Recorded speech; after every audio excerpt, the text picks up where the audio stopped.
بہت عرصہ پہلے کی بات ہے، ایک دور دراز پہاڑوں کے درمیان چھپی ہوئی ایک جادوئی وادی تھی جس کا نام نورستان تھا۔ یہ وادی حسین نظاروں اور جادوئی طاقتوں سے بھرپور تھی، لیکن اس میں داخل ہونے کی اجازت صرف ان لوگوں کو تھی جن کے دل صاف اور ارادے نیک ہو۔ نورستان کی شہزادی ماہ نور اپنی خوبصورتی، ذہانت اور رحمدلی کے لیے مشہور تھی، مگر اس کے دل میں ایک راز چھپا تھا جو اسے ہمیشہ بے چین رکھتا۔ میرے والدین کا قاتل کون تھا؟ ماہ نور کے والدین کو کئی سال پہلے کسی نامعلوم شخص نے قتل کر دیا تھا اور یہ واقعہ وادی میں ایک معمہ بن چکا تھا۔ شہزادی کی پرورش اس کے وفادار محافظوں نے کی تھی، لیکن کسی نے اسے سچ بتانے کی ہمت نہ کی۔ وہ اکثر راتوں کو محل کی بالکنی میں بیٹھی سوچتی کہ آخر وہ دن کب آئے گا جب اسے حقیقت معلوم ہوگی۔ ایک رات جب چاندنی وادی پر چھائی ہوئی تھی، ماہ نور کی بالکنی پر بیٹھی ستاروں کو دیکھ رہی تھی۔ اچانک ایک ٹھنڈی ہوا چلنے لگی اور اس نے کسی کی سرگوشی سنی، اگر تم اپنے سوال کا جواب چاہتی ہو تو جھیل سیاہ کے کنارے آؤ۔ ماہ نور حیران رہ گئی، اسے لگا شاید یہ اس کا وہم تھا، لیکن سرگوشی دوبارہ سنائی دی۔ بغیر کسی کو بتائے اس نے اپنی جادوئی مالا اور خنجر اٹھایا اور محل سے نکل پڑی۔ جھیل سیاہ ایک خوفناک جگہ تھی جہاں جانے کی ہمت کم ہی لوگ کرتے تھے، مگر شہزادی نے ہمت جمع کی اور وہاں پہنچی۔ جھیل کے کنارے پہنچتے ہی دھند چھانے لگی اور اچانک ایک خوفناک جن نمودار ہوا۔ وہ لمبا تھا، اس کی آنکھیں سرخ انگاروں کی طرح جل رہی تھیں اور اس کی آواز گرجدار تھی۔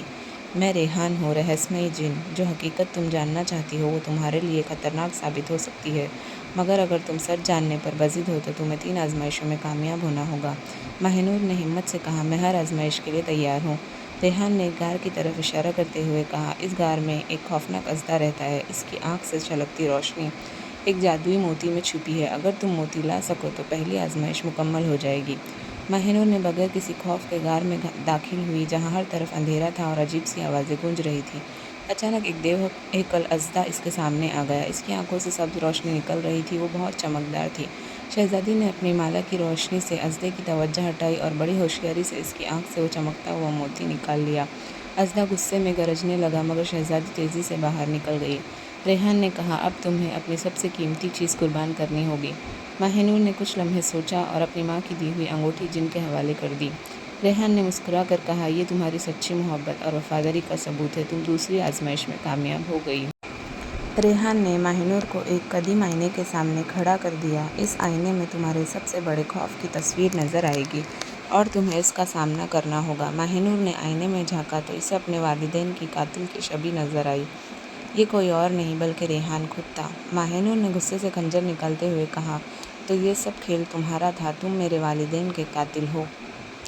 ریحان نے ایک گہری سانس لی اور کہا، نہیں شہزادی، میں تمہارے والدین کا قاتل نہیں، بلکہ میں نے انہیں بچانے کی کوشش کی تھی۔ اصل قاتل وادی کا سب سے خطرناک جادوگر ہے جو اب بھی آزاد ہے اور تمہیں نقصان پہنچانا چاہتا ہے۔ ماہ نور کو آخرکار حقیقت معلوم ہو گئی۔ اس نے ریحان کے ساتھ مل کر جادوگر کا مقابلہ کرنے کا فیصلہ کیا۔ وہ دونوں جادوگر کو تلاش کرتے ہوئے وادی کے سب سے تاریک جنگل میں پہنچے، جہاں زمین ہلنے لگی اور خوفناک قہقہے کے ساتھ جادوگر نمودار ہوا۔